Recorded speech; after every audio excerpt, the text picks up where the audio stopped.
I extend my hearty wishes to all of you on the Bank Nationalization Day, that is 19th July 2026. 19 जुलै 1969ला बँकांचं राष्ट्रीयकरण झालं आणि आज आपण 57वा वर्धापन दिवस बँक राष्ट्रीयकरणाचा आपण साजरा करत आहोत. त्यानिमित्तानं मी आपल्याला खूप खूप शुभेच्छा देतो. राष्ट्राच्या इतिहासामध्ये असे काही क्षण असतात की ते डिसिजन्स त्या क्षणाला घेतलेले ते राष्ट्राचं भवितव्य घडवण्याला कारणीभूत ठरतात. 19 जुलै 1969 रोजीला असाच एक ऐतिहासिक निर्णय त्यावेळेचे पंतप्रधान श्रीमती इंदिरा गांधी यांनी घेतलेला होता आणि त्या दिवशी 14 बँकांचं राष्ट्रीयकरण त्यांनी केलेलं होतं. हे एक बँकिंग सेक्टरचा हा रिफॉर्म नव्हता, परंतु याला असं आपण बघू शकतो की हा एक टोटल जे काही सोशिओ इकॉनॉमिक डेव्हलपमेंटचा जो अजेंडा होता गव्हर्नमेंटचा, की जो 1950मध्येच त्यांनी सुरू केलेला होता. ज्यावेळेस प्लॅनिंग कमिशन भारतामध्ये स्थापन झालं आणि 51 पासून ज्यावेळेस आपण पंचवार्षिक योजना राबवायला सुरुवात केली त्यावेळेस नॅशनल अजेंडा इकॉनॉमिक डेव्हलपमेंटचा त्यांनी सेट केलेला होता आणि त्या अनुषंगानं बँकांनी काय काम करायचं असा तो डिसिजन त्या ठिकाणी घेतलेला होता. आणि त्यावेळेस जो डिसिजन घेतला त्याचे जे काही ब्रॉड ऑब्जेक्टिव्ह जे होते ते पंतप्रधानांनी राष्ट्राला जे काही संबोधन केलेलं होतं त्या दिवशी त्याच्यामध्ये त्यांनी सांगितलेलं आहे. त्याच्यामध्ये प्रामुख्यानं जे काय आपल्याला ऑब्जेक्टिव्ह असे सांगता येतील की पहिली गोष्ट अशी होती की बँकांचा स्प्रेड म्हणजे ब्रँच एक्सपॅन्शन ह्या देशामध्ये वाढवलं पाहिजे. दुसरं महत्त्वाचं कारण असं होतं की ह्या देशातल्या सर्वसामान्य माणसाच्या ठेवी ह्या संकलित करून त्या ठेवीचा योग्य असा प्रॉडक्टिव्ह पर्पजसाठी उपयोग केला पाहिजे. त्याच्यानंतर ह्या देशातले जे काही प्रायोरिटी सेक्टर आहेत जसं ॲग्रिकल्चर असेल, स्मॉल स्केल इंडस्ट्री असेल, त्याला योग्य त्या प्रमाणात कर्जाचा पुरवठा झाला पाहिजे. त्याच्यामधून एम्प्लॉयमेंट जनरेशन झालं पाहिजे. त्याचबरोबर ह्या देशातली जे संसाधनं आहेत की जे मुठभर इंडस्ट्रियलिस्ट लोकांच्या हातामध्ये होती ती त्याच्यावरती मालकी हक्क काढून त्याचा उपयोग सर्वसामान्य माणसाच्या भल्यासाठी झाला पाहिजे. आणि ह्या देशामधले जे काही रिजनल इम्बॅलन्सेस आहेत म्हणजे प्रादेशिक जो काही असमतोल आहे तो कमी करायचा, ही प्रामुख्यानं त्यावेळेची ही कारणं त्यांनी आपल्या भाषणामधून दिलेली होती. आता ही ऑब्जेक्टिव्ह झाल्यानंतर आपल्याला एक बघावं लागेल की आज 57 वर्ष झालेली आहेत. ह्या 57 वर्षात देशाने काय प्रगती केली आणि ज्यावेळेस हा डिसिजन घेतलेला होता त्यावेळेस प्रामुख्याने कुठल्या गोष्टीचा चेंजेस बँकिंग इंडस्ट्रीमध्ये झाला आहे. तर प्रामुख्याने त्यात आपल्याला असं सांगता येईल की ह्या डिसिजननंतर एकतर प्रायोरिटी सेक्टर लेंडिंग सुरू झालं, लीड बँक स्कीम सुरू झाली आणि ह्या ठिकाणी प्रायोरिटी सेक्टर लेंडिंगमध्ये सर्वसामान्य माणसाला क्रेडिट अवेलेबल झालेलं होतं. त्याचबरोबर इकॉनॉमिक डेव्हलपमेंटमध्ये जे बँकांचं पार्टिसिपेशन होतं ते सुरू झालं होतं. आता ह्या डिसिजनचे काय ॲक्च्युअली काय परिणाम झालेले आहेत म्हणजे बँकांनी काय प्रगती केली ही आपण जर थोडक्यात बघितली तर आपल्याला असं लक्षात येईल की ब्रँच ओपनिंगच्या बाबतीत जर बोलला तर सुरुवातीला 69मध्ये फक्त 8,262 शाखा संबंध भारतामध्ये होत्या. आज रोजी जर आपण बघितलं तर त्याची संख्या ही 1,41,361 एवढ्या मोठ्या संख्येने त्या ब्रँचेस ओपन झालेल्या आहेत. आणि ह्याच्यामध्ये रुरल ब्रँचेस त्यावेळेस फक्त 18% होत्या. आज बघितलं आपण तर रुरल ब्रँचेसची संख्या ही जवळजवळ पब्लिक सेक्टर बँकांचे 29,600 आणि प्रायव्हेट सेक्टर बँकांची 9,300 एवढ्या रुरल ब्रँचेसचं संख्या झालेली आहे. डिपॉझिट मोबिलायझेशनचे जे दुसरं उद्दिष्ट होतं त्याच्यामध्ये जर आपण बघितलं तर पब्लिक सेक्टर बँकांनी अत्यंत चांगल्या पद्धतीने डिपॉझिट मोबिलायझेशन केलेलं आहे. 31 मार्च 2026ला टोटल डिपॉझिट मोबिलायझेशनचं 159 लाख 22,000 म्हणजे 159 लाख 22,000 लाख कोटी रुपयाचं हे पब्लिक सेक्टर बँकेने ठेवा गोळ्या केलेल्या आहेत. आणि प्रायव्हेट सेक्टर बँकांचा याच्यामध्ये वाटा जो आहे तो 91.81 लाख क्रोअर्स म्हणजे 37% त्यांचा वाटा आहे. ॲडव्हान्सेसची परिस्थिती बघितली तर ॲडव्हान्सेस जे केवळ 3,599 कोटी होते ते ॲडव्हान्सेस आज रोजी 219,37 लाख कोटी एवढे आहेत. त्याच्यामध्ये पब्लिक सेक्टर बँकेचा वाटा हा 59% आहे आणि प्रायव्हेट सेक्टर बँकेचा वाटा हा 41% आहे. कर्ज देण्याचं जे प्रमाण रेशो जो आहे तो पब्लिक सेक्टर बँकेचा 82% आहे आणि प्रायव्हेट सेक्टर बँक हा 97% गेलेला आहे. इन्व्हेस्टमेंट जर पब्लिक सेक्टर बँकेची जर बघितली तर आपण 45.98 लाख क्रोअर्स आणि प्रायव्हेट सेक्टर बँकेची 26.37 लाख क्रोअर्स, म्हणजे टोटल इन्व्हेस्टमेंट जी आहे ती 72,35,000 कोटीची इन्व्हेस्टमेंट ह्या गव्हर्नमेंटच्या डेट प्रोग्राममध्ये बँकांनी केलेले आहे. म्हणजे it is support to the borrowing programme of the government. म्हणजे टोटल गव्हर्नमेंटचं जर डेट आपण बघितलं ते 197 लाख कोटीचं आहे. म्हणजे देशांतर्गत 190 लाख कोटी आणि देशाच्या बाहेरचं कर्ज 7 लाख कोटी. असं जर बघितलं तर 37% ऑफ द टोटल डेट हे जे आहे ते बँकांनी त्यांना प्रोव्हाइड केलेलं आपण म्हणू शकतो. फायनान्शियल इन्क्लुजनचा जो अजेंडा होता त्याच्यामध्ये जर आपण बघितलं तर प्राईम मिनिस्टर जनधन योजना जी एक फ्लॅगशिप जी योजना आहे गव्हर्नमेंटची, त्याच्यामध्ये टोटल नंबर ऑफ अकाउंट्स हे 57 कोटी 99 लाख कोटी एवढे अकाउंट आपण ओपन केलेले आहेत. आणि त्याच्यामध्ये बॅलन्स आउटस्टँडिंग जे आहे बँकांचं ते 3,10,000 कोटी एवढं आहे.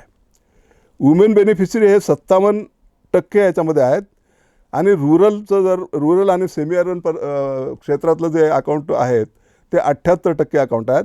पण मुख्य म्हणजे याच्यामध्ये आपल्याला सांगता येईल महत्त्वाचा भाग की पब्लिक सेक्टर बँकांचा वाटा ह्याच्यामध्ये जवळजवळ 80% हा वाटा पब्लिक सेक्टर बँकेचा आहे आणि प्रायव्हेट सेक्टर बँकेचं कॉन्ट्रीब्युशन मात्र हे केवळ 3%च आहे. रेस्ट ऑफ द अकाउंट जे आहे ते रुरल बँकेने ओपन केलेले आहेत. प्रायोरिटी सेक्टर लेंडिंग जी सगळ्यात महत्त्वाची जी योजना होती त्याच्यामधली जर अचिव्हमेंट आपण आज बघितल्या तर त्याच्यामध्ये टोटल जे काही टार्गेट गव्हर्नमेंटने सेट केलेले आहेत ते 40%, म्हणजे टोटल क्रेडिटच्या 40% त्यांनी द्यायचं असतं.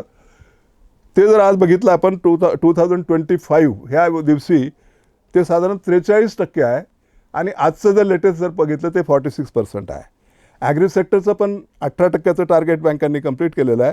स्मॉल अँड मार्जिनल फार्मरचं सुद्धा हे टार्गेट कंप्लीट झालेलं आहे.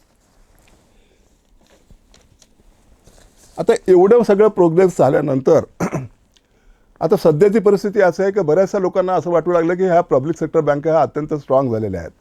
ह्यांची डिपॉझिटची पोझिशन, ॲडव्हान्सेसची position, profitability, capital adequacy ratio, त्याच्यानंतर यांची ओव्हरऑल जी काही पोझिशन आहे फायनान्शियल पोझिशन ही स्ट्रॉंग झालेली आहे. आता एवढं सगळं असतानाही आपल्याला आता पब्लिक सेक्टर बँकेची गरज आहे का?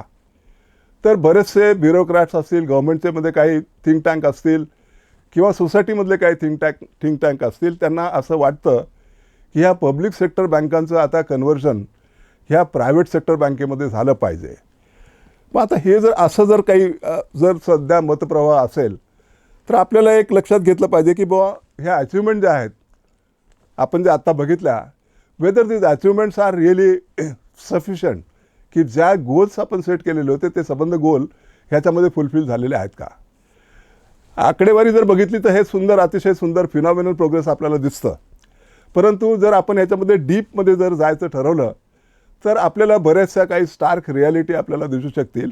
अर्थात प्रोग्रेस ही अतिशय सुंदर आहे, त्याच्यामध्ये काही नो डाऊट. परंतु ह्या देशाचं एकंदरीत आर्थिक व्यवस्था आणि अर्थव्यवस्था जर बघितली आणि ओव्हरऑल पॉप्युलेशनचा जर आपण एक रिक्वायरमेंट जर बघितली तर आपल्याला लक्षात येईल की ह्या ठिकाणी 2 महत्त्वाचे सेक्टर की जे पहिल्या, दुसऱ्या, तिसऱ्या पंचवार्षिक योजनेमध्ये जे फोकस केलेले होते गव्हर्नमेंटने, तो ॲग्रिकल्चर सेक्टर आणि स्मॉल अँड मिडियम इंडस्ट्रीचा सेक्टर होता. तर ह्या 2 सेक्टरचं जर आपण लक्षात घेतलं तर आपल्याला पहिल्यांदा लक्षात येईल की ॲग्रिकल्चर सेक्टरमध्ये जो सध्या डिस्ट्रेस आहे त्याच्यामध्ये खूप मोठ्या प्रमाणावर बँकांना काम करायची गरज आहे. 18%चं टार्गेट फुलफिल करून मला वाटते खऱ्या अर्थानं ते आपलं प्रायोरिटी सेक्टरचं टार्गेट होणार नाही. आपल्याला हे बघितलं पाहिजे की ह्या देशामध्ये जर शेतकऱ्यांची संख्या आपण बघितली तर ती 14,86,00,000 जवळपास आहे. त्याच्याबरोबर ॲग्रिकल्चरल लेबर जर आपण बघितले तर ते 14,40,00,000 आहे आणि टीन अँड फार्मर्स हे साधारण 12-13 लाख कोटी आहेत. जर 14,86,00,000 फार्मर्स आमच्या देशामध्ये असतील तर साधारण ह्या संबंध लोकांपर्यंत आम्हाला पोहोचणं हे अत्यंत गरजेचं होतं. परंतु रियालिटी अशी आहे की आतापर्यंत आज आउटस्टँडिंग किसान क्रेडिट कार्डाची जर आपण संख्या बघितली तर ती फक्त 7,20,00,000 होत आहे आणि त्याच्यामध्ये बँकांनी जे दिलेलं कर्ज आहे ते 10,20,000 कोटी एवढंच आहे. म्हणजे ऑन ॲन ॲव्हरेज प्रत्येक शेतकऱ्याला आपण जे काही कर्ज दिलेलं आहे ते साधारण 1,30,000 एवढ्या पर्यंत आपण कर्ज दिलेलं आहे. आता दुसरी रियालिटी अशी आहे की साधारणतः ह्या शेतकऱ्यांचं जे काही उत्पन्न आहे त्याच्यामध्ये जर आपण मंथली उत्पन्न जर आपण बघितलं तर साधारण ते 10,000 हे एवढं उत्पन्न 10,800 रुपयापर्यंत उत्पन्न येईल. म्हणजे प्रत्येक माणसाला साधारण महिन्याला खर्च 2,000 रुपये करू शकतो अशीच परिस्थिती आहे. आणि एवढ्या कमी उत्पन्नामध्ये त्या शेतकऱ्याचं कुटुंब म्हणजे तरणं हे अत्यंत कठीण गोष्ट आहे. त्याच्यामुळं ह्या शेतकऱ्यांचं उत्पन्न वाढवण्यासाठी बऱ्याचशा योजना आणलेल्या होत्या. 17 ते 22मध्ये शेतकऱ्यांचं उत्पन्न डबल करू अशा पद्धतीच्या काही घोषणा झालेल्या होत्या. पण ओव्हरऑल जर आपण आज परिस्थिती बघितलं तर उत्पन्न त्याच ठिकाणी आहे. आणि ऑन दी कॉन्ट्ररी ह्या फार्म डिस्ट्रेसचा जो काही सध्या मुद्दा चालतो आहे गाजतो आहे सध्या देशामध्ये, तर आपल्याला एक लक्षात घेतलं पाहिजे की शेतकऱ्यांच्या आत्महत्या ह्या फार मोठ्या प्रमाणावर होतात. आणि साधारण 95 ते 2022पर्यंत जर आपण बघितलं तर साधारण 4,40,000 शेतकऱ्यांनी आत्महत्या केल्या. आणि ह्याच्यामध्ये अत्यंत दुर्दैवाची घटना अशी आहे की ह्याच्यामध्ये मॅक्झिमम आत्महत्या ह्या महाराष्ट्रासारख्या प्रगत राज्यामध्ये झालेल्या आहेत. त्याच्यामुळं आपण जे काही खूप मोठं सांगतो की आपण ॲग्रिकल्चर सेक्टरमध्ये खूप काम केलेलं आहे, तर ह्या आत्महत्याचे कारणं आपण लक्षात घेतले असता आपल्याला एक लक्षात येईल की डेट ट्रॅप शेतकऱ्यांना जे काही आता म्हणजे जवळजवळ 50% शेतकरी अजूनही इन्स्टिट्यूशनल क्रेडिटच्या बाहेर आहेत. म्हणजे त्यांनी कुठून तरी सावकाराचं कर्ज घेतलेलं आहे, सावकाराच्या कर्जाच्या सापळ्यात ते अडकलेले आहेत, इन्कम होत नाही आहे, इरिगेशनच्या फॅसिलिटीज नाही आहेत आणि त्यांना ज्यावेळेस ते काही क्रॉप त्यांच्या हातात येतील त्यावेळेस त्याला भाव मिळत नाही. तर ह्या संबंध जर गोष्टी लक्षात घेतल्या तर मला वाटतं बँक आणि शासन ह्याच्या लेवलवरती खूप मोठं काम करणं गरजेचं आहे. त्याच्यामुळं अजूनही आपल्याला खूप मैलाचा दगड आपण अजून पार केलेला नाही, आपल्याला त्याच्यामध्ये खूप काम करावं लागेल. दुसरा महत्त्वाचा सेक्टर जर आपण बघितला तो SME सेक्टर आहे की ज्याच्यामध्ये सुद्धा खूप मोठं काम आपल्याला करणं गरजेचं आहे. देशामध्ये जर SMEची आपण संख्या लक्षात घेतली तर रजिस्टर्ड SME हे 9,86,00,000 आहेत. आणि त्याच्यामध्ये ऑपरेशनल SMEची संख्या जर बघितली तर ती 6,30,00,000 आहेत. म्हणजे आजच आपल्याला लक्षात येतं की साधारण 1.5 कोटीच्या वर हे युनिट बंद पडलेले आहेत. दुसरी महत्त्वाची याच्यामध्ये आपल्याला रिॲलिटी असे आहे की 97% ऑफ हे SMEचे जे काही हे आहे युनिट्स आहेत त्याच्यामध्ये 97% हे मायक्रो युनिट आहेत आणि 3%च केवळ हे स्मॉल अँड मिडियम एंटरप्राइजेस आहेत. आणि मायक्रो युनिटचं जर आपण लक्षात घेतलं तर त्याचं कॉन्ट्रीब्युशन GDPमध्ये साधारण 35.4% of GDP of the manufacturing sector. त्याच्यानंतर एक्सपोर्ट जो काही होतो मॅन्युफॅक्चरिंग सेक्टरमधून त्याच्यामध्ये 48% आहे. आणि 31% कॉन्ट्रीब्युशन ह्या सेक्टरचं जे आहे ते एक्सपोर्टमध्ये होतो आहे. तर एवढं सगळं मोठं कॉन्ट्रीब्युशन असतानासुद्धा ह्याच्यामधली आपण जर रिॲलिटी ज्यावेळेस आपण बघतो तर आपल्याला 31/5/2026चा डाटा अवेलेबल आहे. त्या डाटामध्ये सेक्टोरल डिप्लॉयमेंट ऑफ क्रेडिट असं त्या डाटाचं एक टायटल आहे. त्याच्यामध्ये साधारण प्रत्येक सेक्टरला इकॉनॉमीच्या प्रत्येक सेक्टरला किती कर्ज दिलं हा त्याच्यामध्ये दिसतं. तर मायक्रो अँड स्मॉल एंटरप्राइजेसला 10,66,000 कोटीचं कर्ज झालेलं आहे. मीडियम एंटरप्राइजेसला 4,47,000 कोटीचं आहे. आणि लार्ज इंडस्ट्रीजला 31,10,000 कोटीचं हे कर्ज दिलेलं आहे. आता एवढ्या मोठ्या संख्येने जर MSMEमध्ये हे लोक जर काम करत असतील आणि एम्प्लॉयमेंट जनरेशन जर ह्याच्यामध्ये 25 कोटी 32 कोटीचं जर एम्प्लॉयमेंट याच्यामध्ये जर जनरेट झालेलं असेल तर मला वाटतं ह्या सेक्टरकडे सुद्धा अजून खूप मोठं काम करणं बँकांना गरजेचं आहे. देशातलं एम्प्लॉयमेंटचा रेट जर बघितला तर साधारण 14.8% हा अनएम्प्लॉईड यूथ या देशामध्ये आहेत. आता हे मॅन्युफॅक्चरिंग सेक्टर जोपर्यंत आपण स्ट्रॉंग करत नाही तोपर्यंत मला वाटते एम्प्लॉयमेंट जनरेशनचा जो काही प्रोग्राम आहे तो खऱ्या अर्थानं फुलफिल होऊ शकत नाही. तर ह्या सेक्टरवरती आपल्याला खूप करणं गरजेचं आहे. म्हणून MSME सेक्टरला आपल्याला फार मोठ्या संख्येनं लक्ष द्यावं लागणार आहे. आता आपल्याला मग आता याच्यामध्ये काय करणं गरजेचं आहे, what is the way forward, ह्या जर सगळ्या स्टार्क रिॲलिटी जर असतील तर सध्या काय परिस्थिती आहे याच्यामध्ये. तर रिसेंट ट्रेंड्स असं सांगतात की बँकिंग सेक्टरमध्ये हे एवढं सगळं असतानाही सुद्धा बँकिंग सेक्टरमध्ये 2017मध्ये पहिल्यांदा स्टेट बँक ऑफ इंडिया आणि त्याच्या असोसिएट बँकांचं मर्जर झालं. 2019मध्ये लाईफ इन्शुरन्स